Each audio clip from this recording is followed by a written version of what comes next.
Okay, so ito guys, si ating item number 63. So, na ho yan guys, kapag chinek out nyo ho itong isa, ayan, kasama na ho dyan yung isa.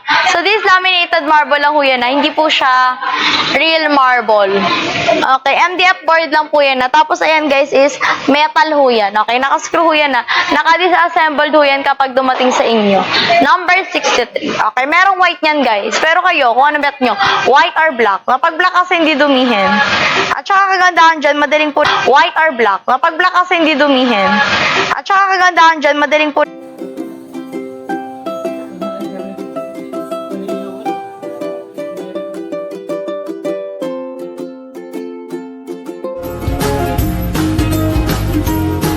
Smooth Edge